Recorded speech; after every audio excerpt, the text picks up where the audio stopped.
In an age of empires stretched thin and kingdoms lost in decay, a storm was brewing on the steppes of Asia. Not a kingdom, not a dynasty, but a force of nature. This is the story of how a scattered people of herders and hunters rose from the vast, unforgiving plains of Mongolia to forge the largest land empire the world has ever seen. From the ashes of tribal feuds, a warrior emerged, Temujin, a man without a crown, without noble blood, but destined to conquer history itself.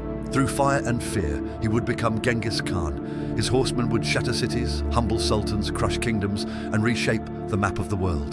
The legions of Rome are long gone. The Crusaders had yet to dream of Jerusalem, and in the silence between civilizations, the thunder of hooves begins to rise.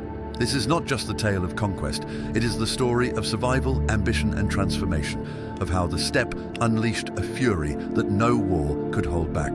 This is the Mongol saga.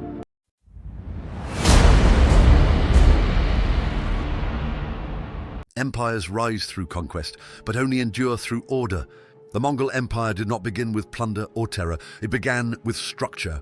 Before a single city was burned or fortress stormed, Genghis Khan built something far more formidable than an army. He built a system. From the endless grasslands of Central Asia came not chaos, but control, a military engine designed to move, think, and strike as one.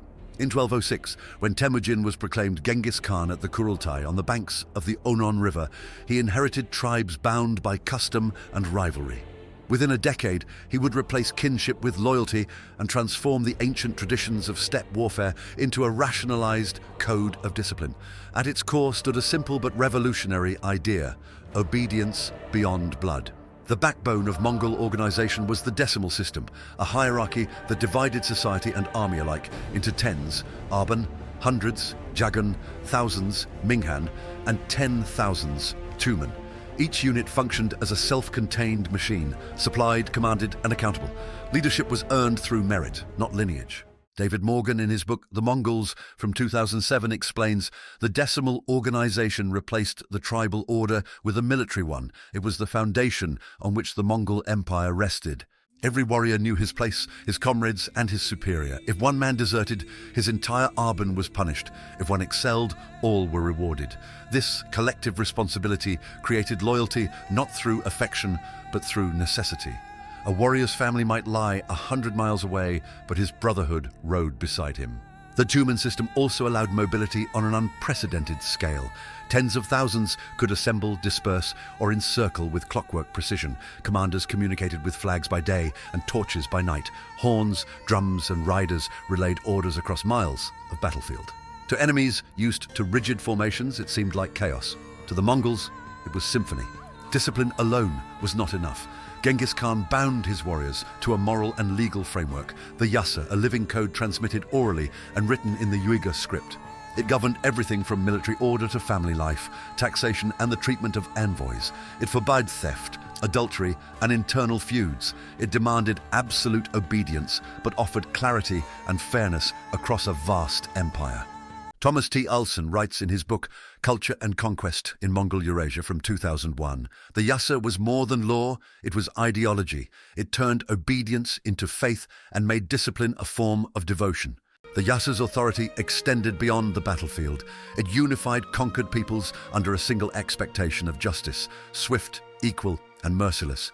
In a world of fragmented loyalties, it created a moral frontier as wide as the empire itself. Promotion came through performance. An orphan who proved courage in battle could command nobles. A general who faltered could be executed regardless of birth. This radical meritocracy shattered centuries of aristocratic privilege and ensured that every man's fate rode on his own ability. Christopher Atwood, in his The Encyclopedia of Mongolia and the Mongol Empire, explains Mongol leadership was not inherited, it was earned. Rank was a measure of loyalty and competence, not ancestry. This ethos bred an army of ambition. Each campaign was not just conquest, but competition for honor and reward.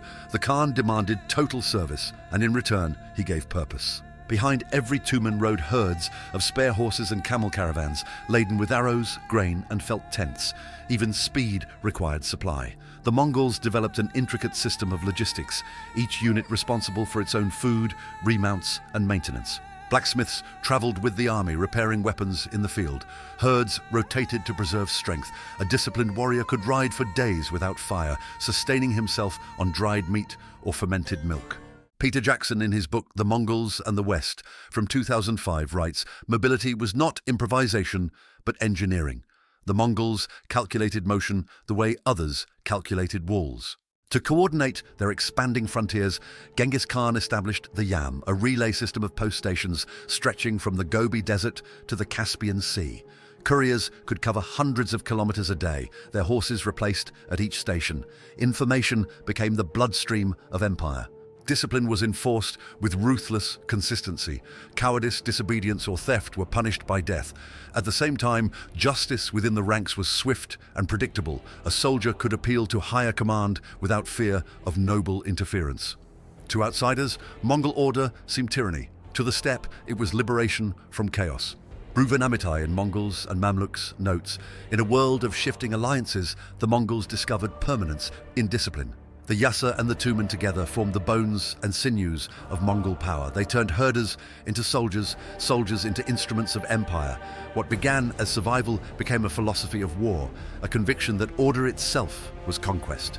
When Genghis Khan looked across the plains of Mongolia, he saw not tribes, but a single organism, a vast, breathing force bound by law and loyalty. Every rider knew his command, every commander knew his place. And when this machine began to move, the medieval world would tremble. Timothy May in The Mongol Empire from 2018 writes, "Discipline made them one, motion made them many. The engine of empire was built, now it would be unleashed."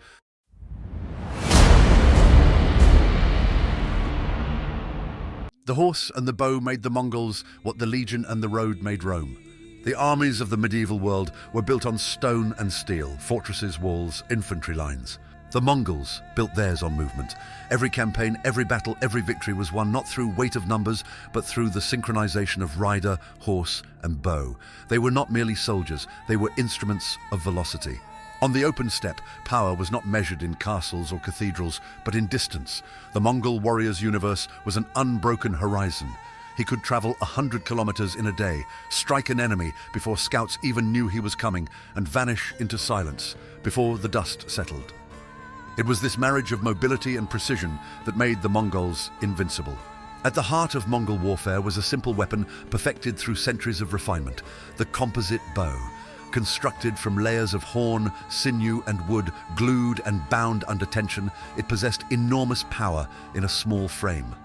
Its range exceeded that of any European longbow, and its draw weight, though formidable, could be handled from horseback.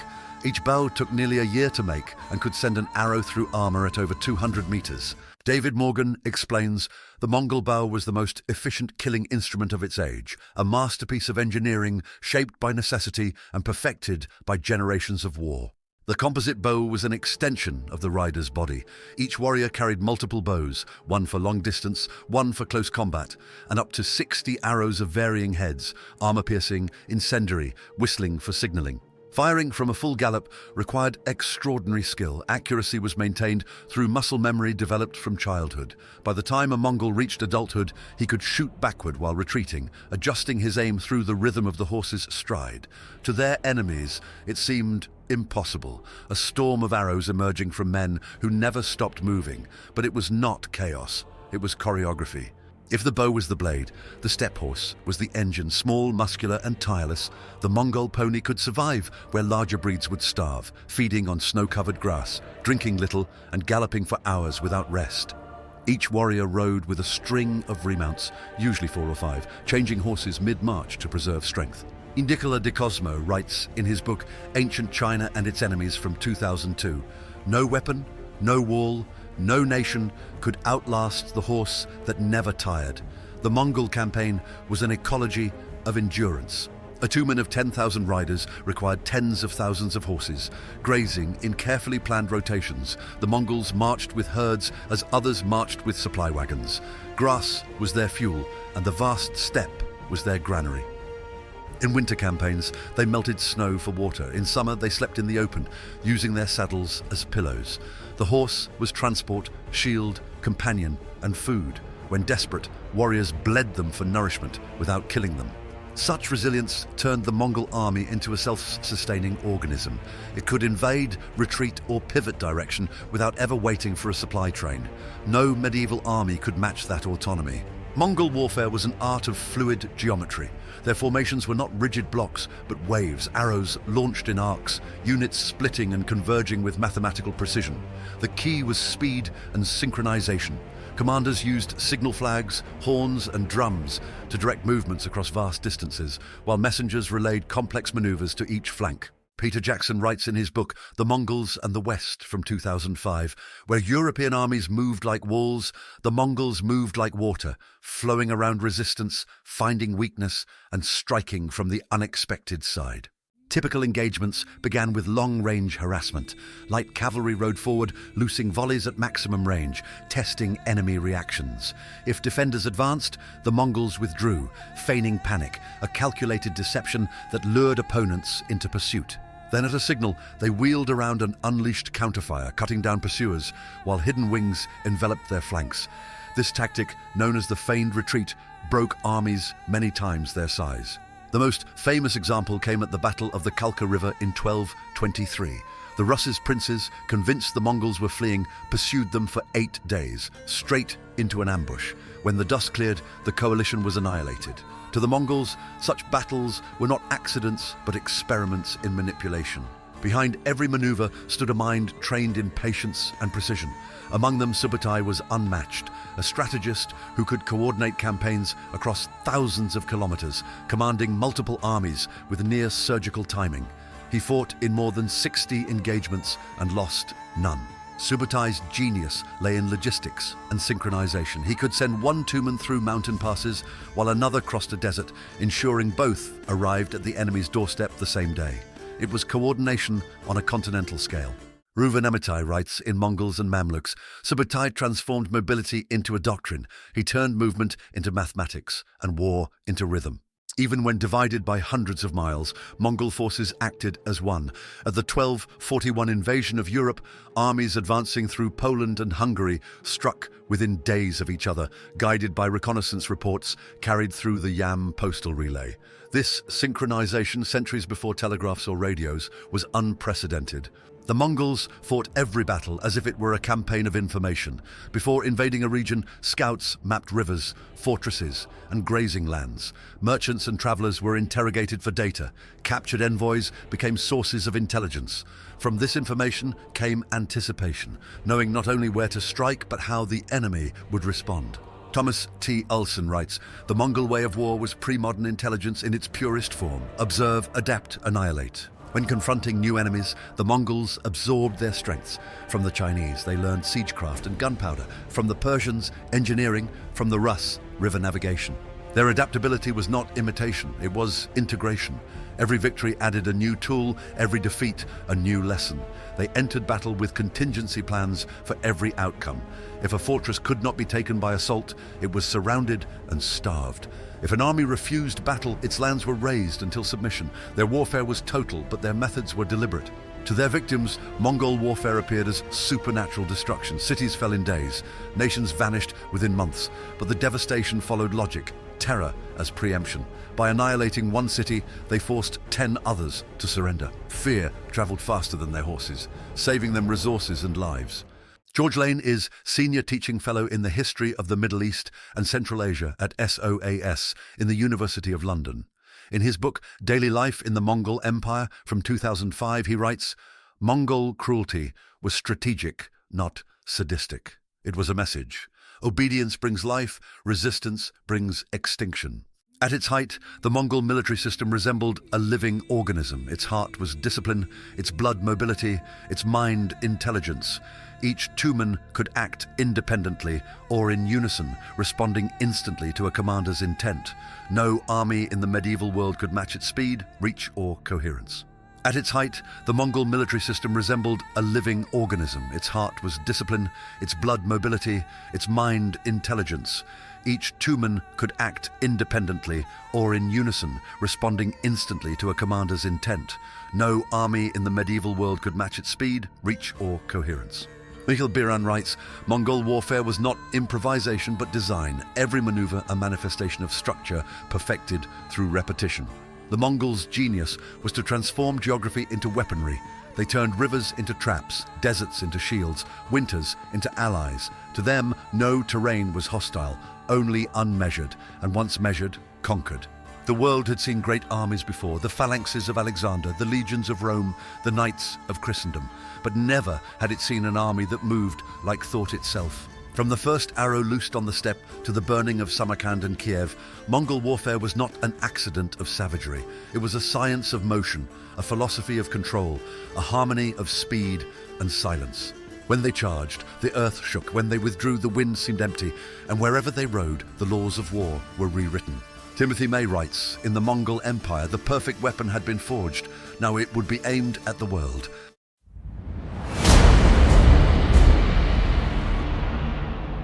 Victory belonged not to the swiftest horse, but to the best-informed rider. Every empire has its weapon. For the Romans, it was discipline. For the Arabs, faith. For the Mongols, information. Before their arrows darkened the sky, Mongol scouts had already mapped the rivers, measured the pastures, and counted the gates of every city they meant to burn. Their campaigns began not with the trumpet, but with the question, what lies ahead? Genghis Khan understood that to rule the world, one had to see it first. His enemies thought in terms of walls and borders. He thought in horizons and networks. In an age when most kingdoms relied on rumor and delay, the Mongols built the most sophisticated intelligence system of the medieval world, a web of scouts, spies, and couriers that stretched from the Pacific to the Black Sea. From childhood, every Mongol learned to read the land, the color of grass for grazing, the dust of hooves for distance, the pattern of smoke for hidden fires. These instincts became the foundation of a formal reconnaissance corps. Long before battle, riders known as nokur scouts fanned across enemy frontiers in small groups. They traveled light, carrying dried meat, bows, and coded messages knotted in leather straps. Their task was not merely to watch, but to interpret, to estimate numbers, morale, and movement.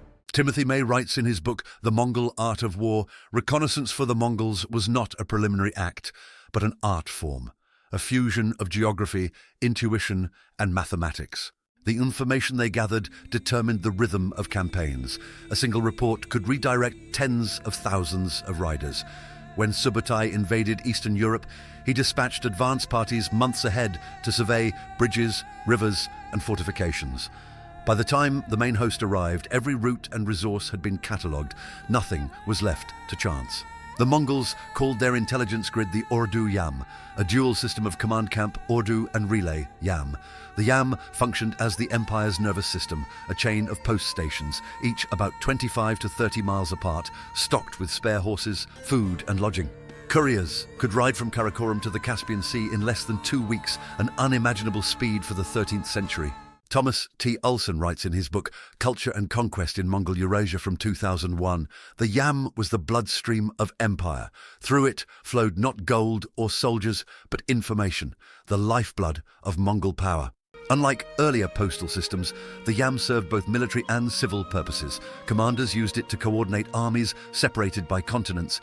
Administrators used it to transmit census data and imperial edicts. Each courier carried a paisa, a metal tablet engraved with the Khan's seal that granted passage, fresh mounts, and absolute priority on the road. To obstruct a messenger was treason. The Yam made the Mongol Empire think, a single organism whose mind stretched across 10,000 kilometers of steppe and mountain. Alongside scouts and couriers operated another force, the merchants and spies. Caravans traveling the Silk Road often doubled as reconnaissance units. Traders recorded market prices, city populations, and garrison strengths, then delivered the information to Mongol officers disguised as fellow merchants. Envoys, interpreters, and captured diplomats became living archives of foreign custom and geography. Peter Jackson writes, the Mongols blurred the line between merchant and spy. Commerce became reconnaissance, diplomacy a form of surveillance. When an invasion was planned, the intelligence apparatus intensified. Local guides were captured or bribed. Maps were drawn on felt or parchment. Even astrology and divination were used to predict weather patterns. To enemies, Mongol foresight appeared supernatural. In truth, it was empirical science powered by ruthless curiosity.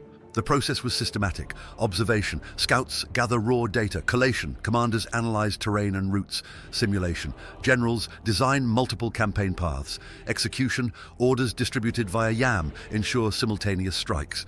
Through this method, entire wars were choreographed months before the first clash of steel. No commander embodied this intelligence revolution better than Subutai Ba'atur, the Valiant. Operating across mountains, rivers, and languages, Subutai coordinated armies separated by 1,000 miles as if they shared one mind. During the 1241 European campaign, his forces in Poland and Batu's in Hungary struck within days of each other. An act of synchronization so precise that modern historians still debate how it was achieved. David Morgan writes, Subutai's genius lay not merely in tactics, but in comprehension. He grasped the entire theatre of war as a single, moving structure. Communication ensured momentum. Every detachment sent daily messengers to headquarters. If one failed to arrive, a new one was dispatched within hours. Signal fires along ridges relayed warnings across provinces. Drums and horns transmitted coded patterns in battle, 1 beat for advance, 2 for withdrawal, 3 for encirclement. Where other armies shouted, the Mongols signalled. Where others paused, they pivoted. The Mongols weaponized perception as effectively as arrows. Before attacking, they spread misinformation through captured traders or released prisoners. False rumors of numbers and directions lured defenders into ambushes or fortified the wrong cities. When truth served them better, they paraded envoys of surrendering towns to broadcast their mercy. Fear and hope were manipulated with equal precision. George Lane in Daily Life in the Mongol Empire writes, psychological warfare was intelligence in reverse, turning the enemy's mind into terrain to be conquered. During the Khwarezm campaign, Genghis Khan used misinformation to perfection. While one army besieged Otra, another under Jebe and Subutai crossed deserts thought impassable, appearing behind enemy lines. The Shah, convinced he faced separate invasions, divided his forces and sealed his own defeat. The Mongols had rewritten the rules of deception. Their enemy's intelligence became their greatest ally. Once conquest turned to rule, the same structures that had guided war sustained governance. Census records, tribute routes, and supply registers all relied on the YAM.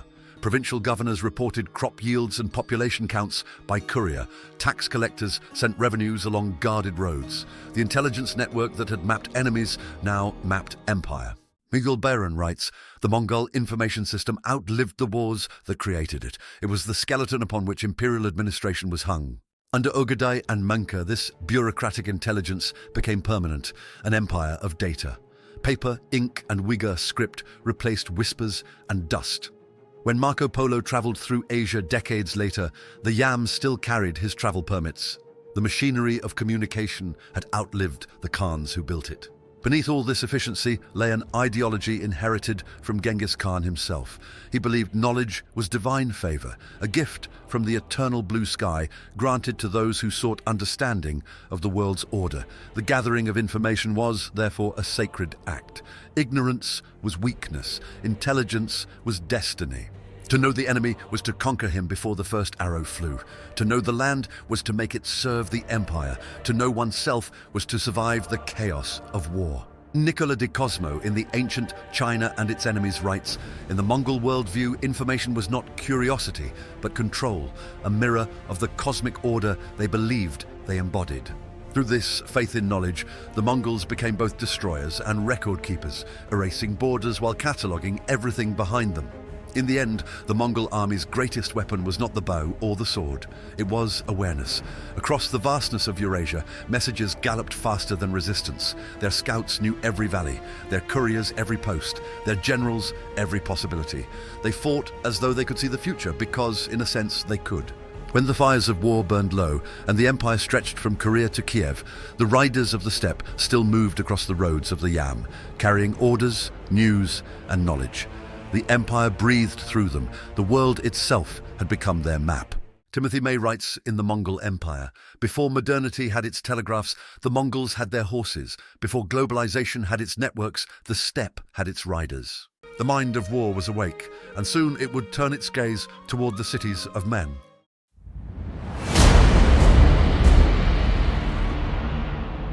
To the Mongols, terror was not madness, it was method. The thunder of hooves had conquered the open steppe, but walls still defied the storm.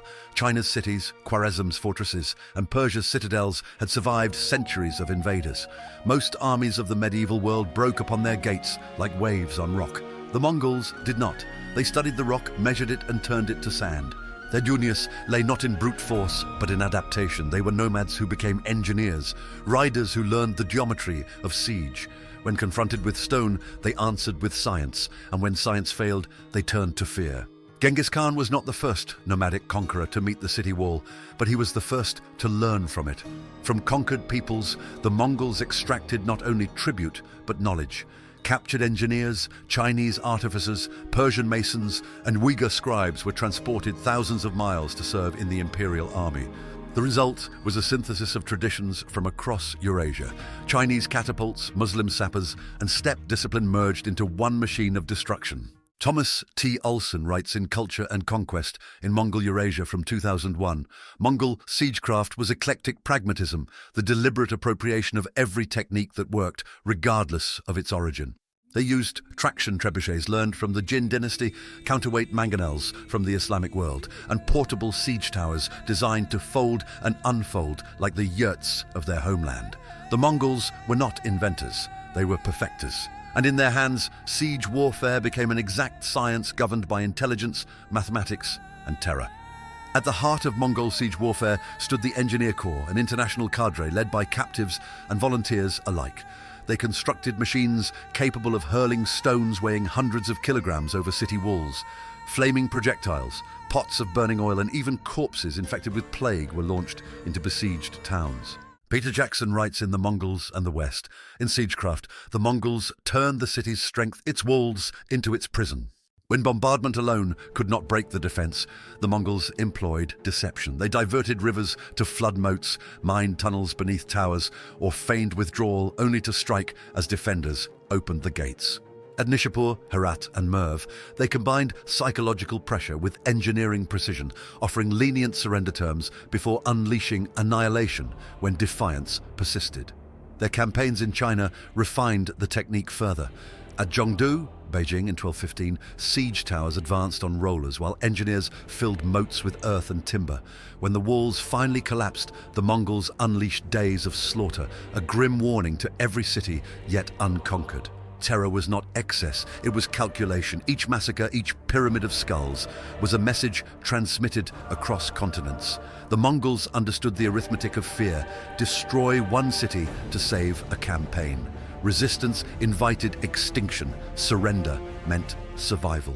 Reuven Amitai writes in The Mongols and Mamluks, the Mongol terror was rationalized violence. Its logic was deterrence, its grammar annihilation. When Genghis Khan's armies entered Khwarezm in 1219, they spared towns that opened their gates and erased those that resisted. After Urgench fell, entire quarters were executed, artisans deported, and survivors scattered. In the Chronicles of Giovanni, the Shah's empire vanished like salt dissolved in water. Such acts horrified contemporaries, but served a strategic end. As word spread, entire regions capitulated without a fight. In the 13th century, fear travelled faster than cavalry. The Mongols staged their violence like ritual. Before each siege, envoys offered the same ultimatum: surrender and live, resist and die. To kill a Mongol messenger was to forfeit mercy. Cities that submitted were incorporated into the empire, their officials reinstated, their artisans protected. Those that rebelled faced systematic destruction, walls razed, wells poisoned, names erased from maps. E. Nicola di Cosmo writes in The Ancient China and Its Enemies from 2002, submission was not humiliation, but performance. The Mongols demanded recognition of order, not simply conquest. This duality, mercy and massacre, confused medieval chroniclers. How could the same army spare one city and annihilate the next? To the Mongols, the answer was simple: justice was conditional. Their terror was not chaos, but choreography. Nowhere did Mongol siegecraft reach greater sophistication than under the successors of Genghis Khan. Ogedai's campaigns against the Jin dynasty and Munka's siege of the Song fortresses in southern China combined engineering on an industrial scale with strategic patience. At Kaifeng, they cut irrigation channels, turning water into weaponry. At Xiangyang, 1267 to 1273, Kublai Khan employed Muslim engineers from Persia to construct giant counterweight trebuchets, machines capable of demolishing stone bastions from beyond bowshot range. Within months, the last strongholds of the Song collapsed. It was the culmination of a century of learning. Timothy May observes, by the late 13th century, the Mongols had transformed siege warfare from a local craft into an imperial science. In the West, Hulagu Khan applied similar principles during the assault on Baghdad in 1258. His artillery breached the Abbasid walls within days. Mongol troops poured through the city, killing tens of thousands. The Tigris ran black with ink from the destroyed libraries of the House of Wisdom. The Caliph was executed, and the Islamic world awoke to the shattering of its golden age. Miguel Biran writes in her book, Between China and Islam, the fall of Baghdad was not merely a conquest, but a statement. No civilization, however luminous, stood beyond the reach of the steppe. The aftermath of these devastations was paradoxical. Where cities were obliterated, trade routes were secured. Where walls crumbled, caravans flowed freely. The same empire that burned Baghdad also guaranteed safe passage for Christian monks and Muslim merchants. Violence was thus both an end and a means, destruction to enforce stability. Once conquered, provinces were administered with surprising efficiency. Rebellions were rare, not because of prosperity alone, but because of memory. Every peasant knew the cost of defiance. Every governor remembered the ashes of Nishapur and Merv. Fear had become political order.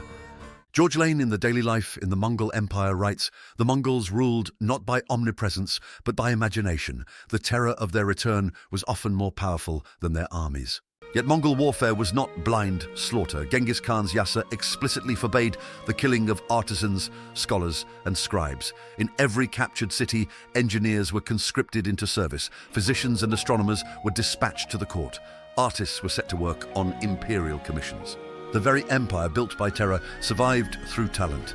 This selective mercy reinforced the logic of Mongol domination. Resistance destroyed value, submission preserved it. In that calculation lay their genius and their cruelty alike. As their empire expanded, the Mongols' reputation preceded them like a plague. In Europe, chroniclers spoke of horsemen from hell, God's punishment upon mankind. In the Islamic world, poets wrote of cities turned to dust and rivers running red.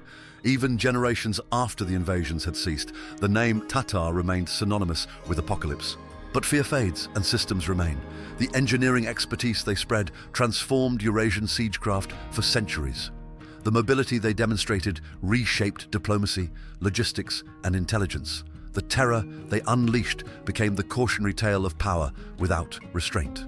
The Mongols had learned to move mountains, to starve cities, to bend rivers. Their mastery of destruction was complete. From Beijing to Baghdad, their message was carved into stone and written in blood, obedience or oblivion. Yet beneath the smoke, they had created something more enduring, a new grammar of warfare that blended calculation with chaos, brutality with precision. They had made fear itself an institution. Timothy May writes, the Mongol conquest was the last great triumph of the pre-modern world's oldest weapon, terror engineered. The empire of fear had reached its zenith. But to maintain such power would demand not just destruction, but administration. The next battle would not be fought with arrows and engines, but with scribes, governors, and gold.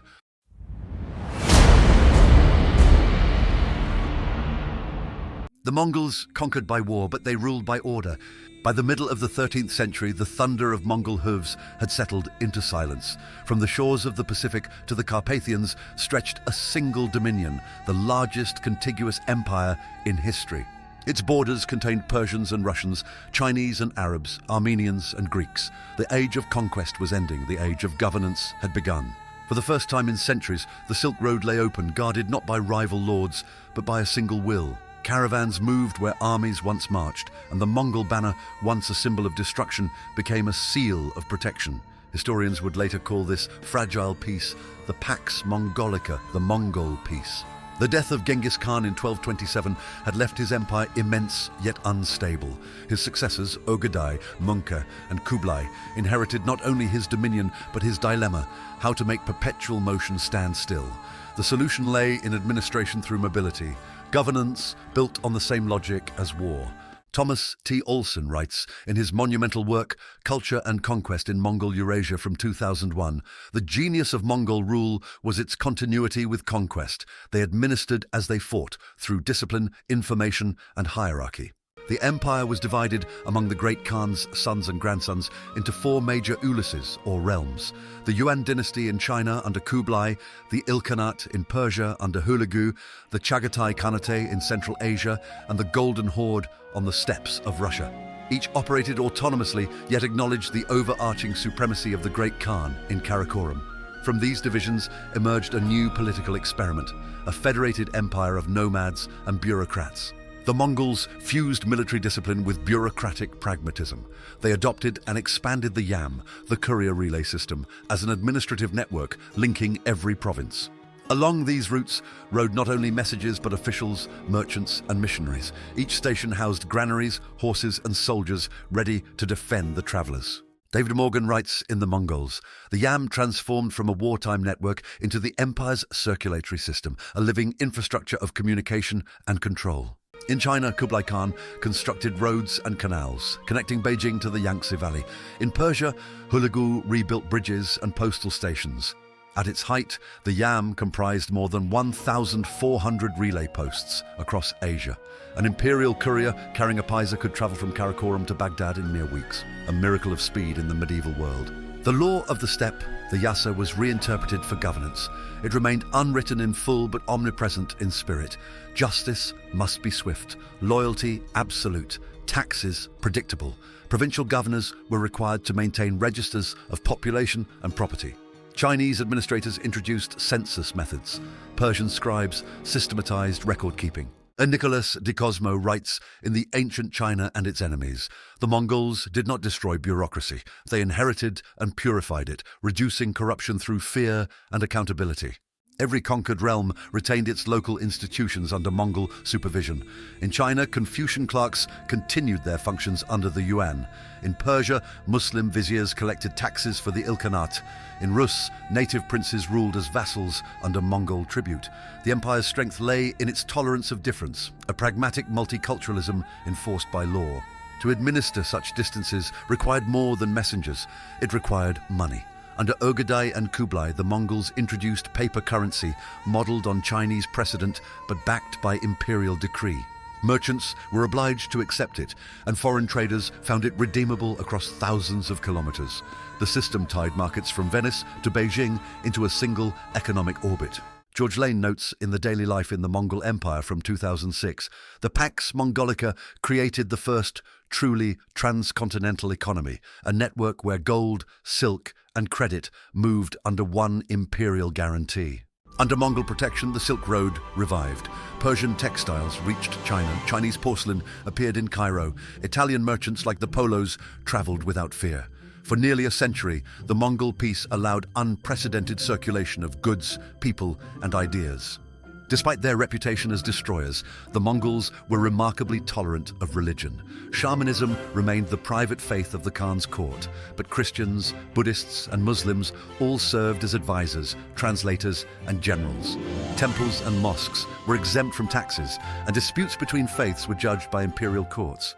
Reuven Amitai notes, religious tolerance in the Mongol world was less virtue than strategy, a recognition that divine favor might take many forms.